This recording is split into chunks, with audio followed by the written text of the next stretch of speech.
played by himself, and I knew why. Nobody would play with him. His name was Muckerman? Yeah, he owned City Ice and Fuel, which was a big time, before they had refrigerators. Yeah. Huh. They had coal and ice, Huh. and then had coal oil. Who else did you caddy for? Oh, I caddied for Bobby Locke and the National Open, and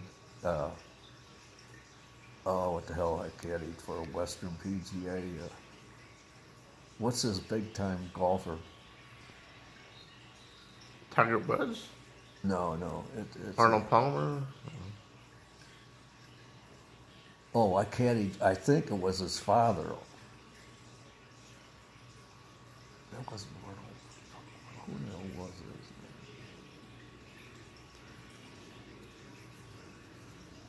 name? Anyways, it had to be this one guy's father. Okay. He was a big time And you, golfer. and you caddied at Belle Reve Yeah, I caddied at Belle Reve Country Club. for Papa Joe Griesedek? Yeah, that's right. Caddied for him.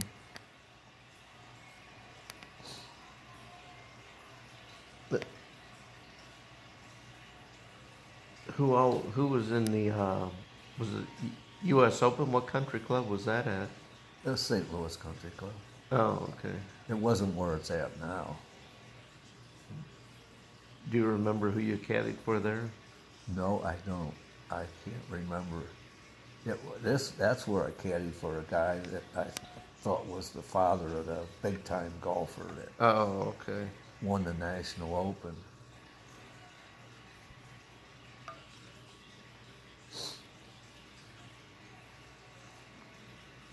I told you about this one guy that hit the ball 350 yards, but he couldn't putt. I mean, he had 5 putt a damn green. Oh gosh. He'd be on the green in about 2. He could not putt. If that guy could have putt, he'd have been the best golfer in the world. What do they say? Drive for show, but putt for dough. Yeah, there you go. Yeah. That's a good saying. I never heard that. Yeah. And my friend Brian used to say that. Who? Brian Schultenhenrich used to say Oh. that. Yeah. Yeah, we used to, where we lived was about 5 blocks from Natural Bridge, and then the golf club was on Natural Bridge at the Normandy Wedge, and we'd go on Natural Bridge and we'd hitchhike and shit. We'd get a ride right away and go out there and they'd drop us off at the country club. In the same way, when we went home, we'd just get out there and hitchhike, and they'd pick us up right away. How much did you make caddying? Well, if you carried doubles, I think it was close to $7. I think it was $6.50 for doubles, 18 holes. And hell, my dad, I remember, made $15 or $20 a week. Huh. And I'd come home. So if I'd go out in the morning, carry doubles, and you could go in the afternoon, carry doubles, and I think it was $3.50 a singles, and doubles was not double the $3.50. Mm-hmm. It was like $6 or something. But you could make $12 a day. Well, how much did you make caddying at the U.S. Open? Oh, I think it was about $250. Wow, that's a lot of money back then. Oh God, yeah.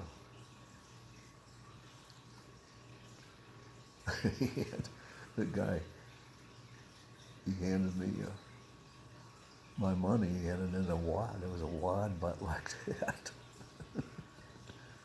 I thought, holy shit! I got home and counted that. I couldn't believe it. I think it was 3 days though. You caddied. Uh-huh.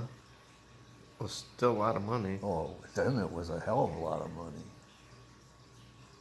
But I used to caddy in the Western PGA.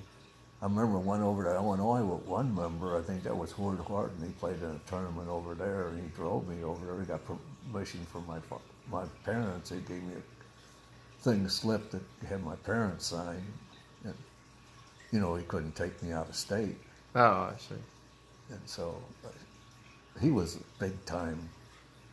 I think he was a big lawyer or some kind of lawyer, but he also was a president of the USGA. But there were all attorneys that played out there, and there wasn't any of them that wasn't a millionaire. Huh. Couldn't afford it.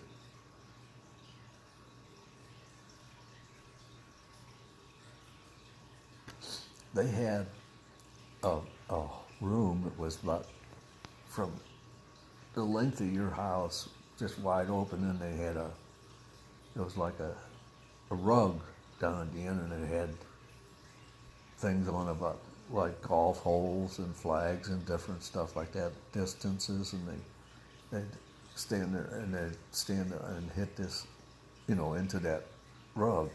That's how they practice their swings. Oh, and I stuff. see. They done that in the wintertime. Huh.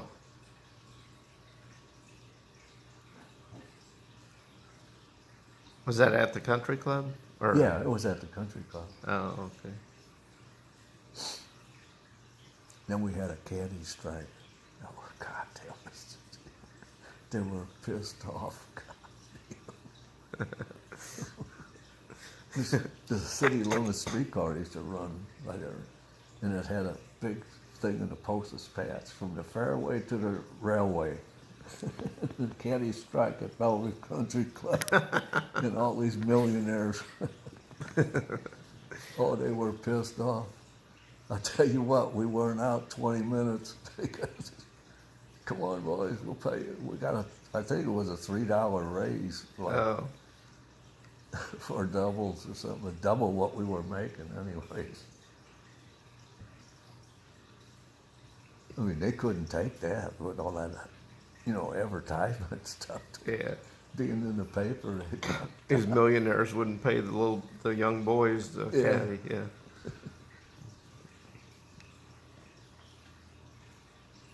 They had a streetcar strike too, I think, and one guy, he drove a bus, is what he did. He worked for public service, and he come out there while it's on strike, and he caddied. He said, "Shit, I make more out here than I did working." Public service was a big time deal then. Oh, yeah. We only lived about a block or half a block away from the loop. We call it the loop, like they call the Delmore Loop now. Mm-hmm. But that's where the streetcars turned around, Oh, okay. and they'd get the sand, they'd fill up a thing in there. Then they had these square metal boxes where you dropped your coin in, and it had a trap door there, and it'd fill up, start filling up, so the guy turned the thing and open that trap door and go down in this thing. It's like a big safe Yeah. where nobody could rob them. It was the people that work for the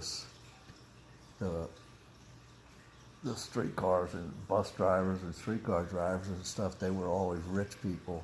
Uh-huh. They scammed it off. They didn't turn it in, you know. Oh, they would get money out of it? Yeah, they had a reputation for that. And all of them were Irish too. Oh, my gosh. Huh. So the streetcar drivers were all Irish. All of them were bus drivers and streetcar. Wow. They called it public service. Yeah.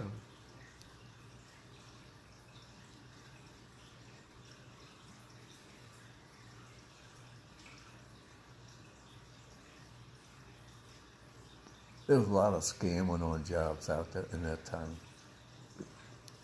Like at the streetcars. Yeah, well, like the one, I remember Mina Hands, was her name. he worked for that one drug company. Rexall? Yeah, that's who he worked for at Rexall. And he scammed money some damn way or something. I don't know, but he was rich, as rich as he could be. He was an Irishman.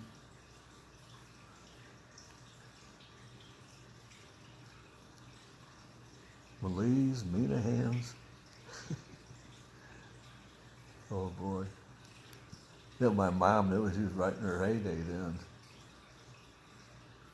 Because of her, she's Irish.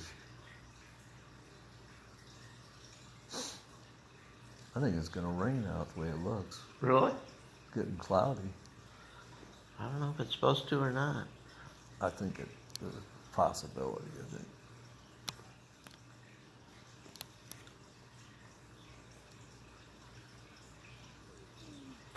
Who were those people that had that bus business between Perryville and St. Louis? Pros. Prost. Prost? Yeah. Edgar Prost. He lived across the street from us with mom and dad. Terry? Zeta was his wife. Edgar, his name was. But that was the family, Prost family on that bus service. Yeah.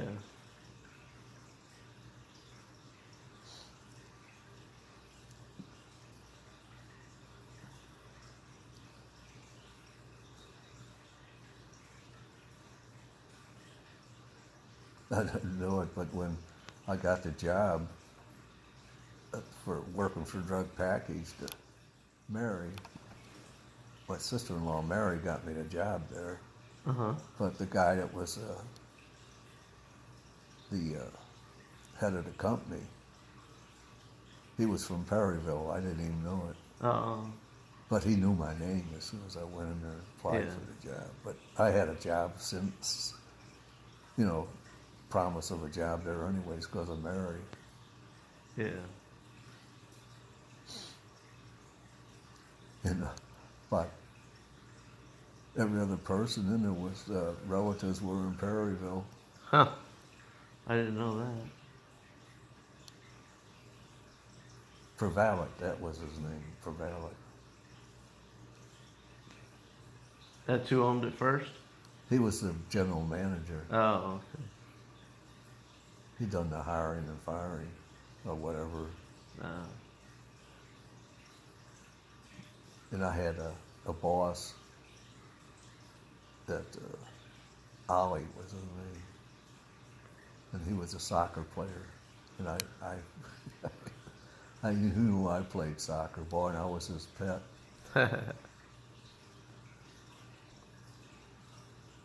I hurt my ankle quite a bit playing soccer. I don't know why I did. I guess I had weak ankles or something, but man, my ankle would swell up like crazy. Well,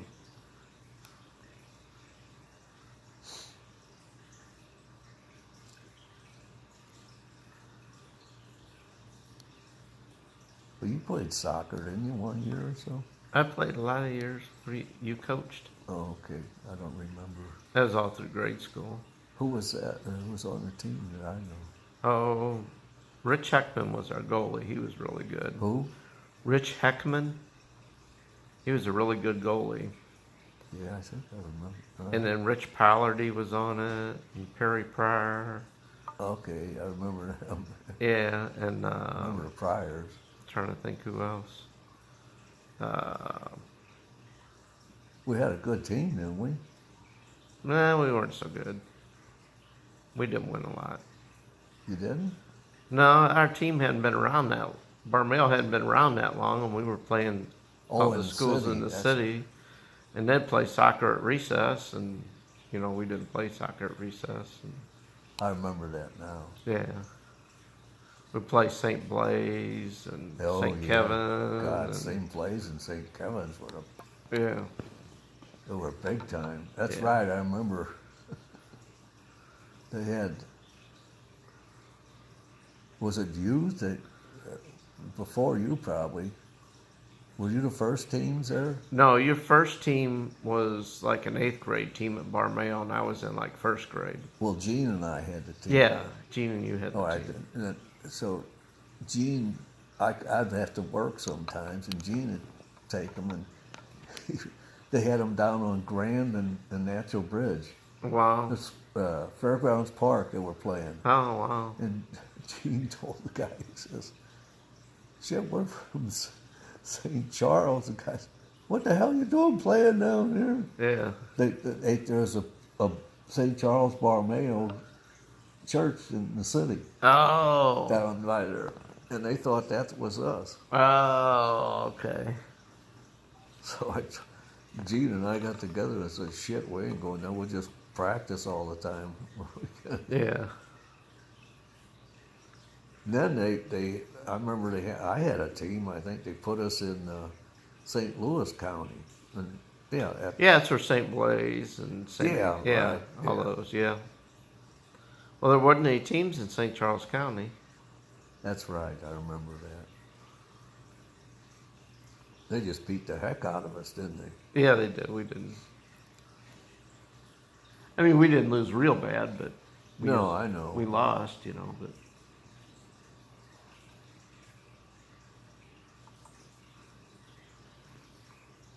I started the first girls team out there. yeah.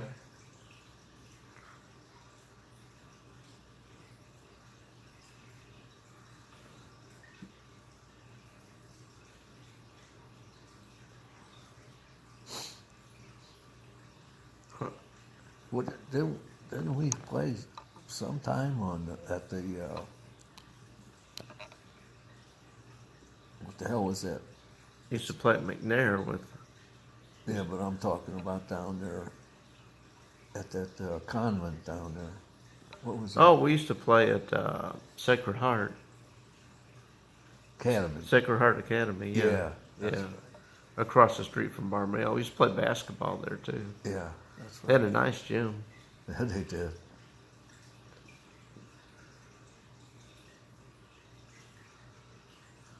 Who knew? I think it was Bauman got us that gym Oh, I don't know. to play there at the academy. Yeah. I think his name was Bauman. Oh, okay.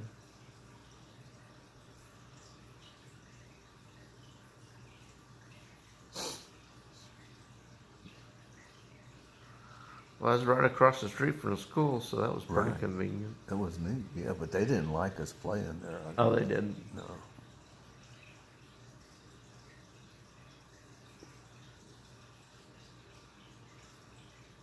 Well, we played at the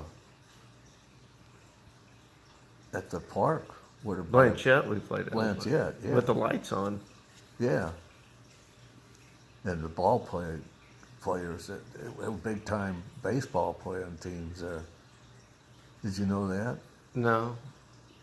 Oh, I forget that one, but they got pissed off because we were ruining their baseball field. But it was 2 different seasons. I know, but still they didn't like that. Oh. Well, the grass would screw it up quite a bit. Yeah, but it grow back before baseball season. Yeah, but they didn't like it. I mean, we played in the fall, late fall. Men had a team there at St. Charles, at the park. Yeah. Guys 30, 40 years old. Right. They had a baseball team there. And they didn't like that. Huh. Screwing up their baseball field. Right.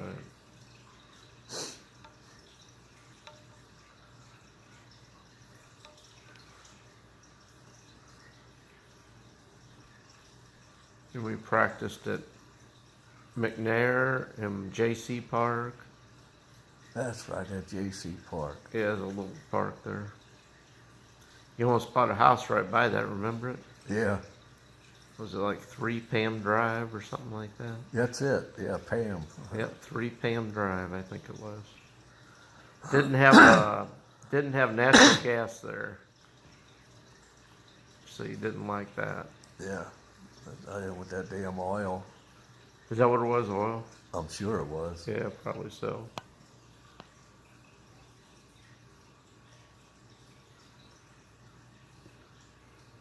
When we moved from Overland over there, where did we move to? Glencoe. Was it Glencoe? Yeah. Those are, 582 Glencoe. that's student housing now. Yeah. So, me and I think me and Sean and Scott were driving by there, Glencoe. Well, after we were at your house at Wilmington, we visited you, and we came by there, and I drove by there and said, "That's where I used to live." And there was a guy looking out the door, an old guy. And so I stopped and I said, "Hi, well, I used to live here." He said, "You did?" He said, "I remember the Snyders. We bought the house from the Snyders," he said, "but we never knew who had it first." That's who it was, Snyder. He said, "We never knew who had it first." He says, "Yeah, it was my mom and dad." And he took us in the house and showed us the house. It hadn't changed much. Yeah. But his wife had passed away about a year before, and Lindawood was wanting to buy the house from him. And he said, "You know, since you guys came by, I think that's a sign I'm going to sell this house." So I guess he sold it after that. He said there wasn't very many people left on the street that that hadn't sold out to Lindenwood yet. I finished that basement. didn't Yeah, I? you did. Yep. He took us down there. So, I finished the basement in every house we lived in. yeah, you sure did. It made the house a lot bigger. Yeah. A lot more room. I think I'm going to be leaving soon. Okay. I'm glad you came out. That was great. Well, I'm glad I did just to see, to find out how I can get out here, you know. Yeah. I like to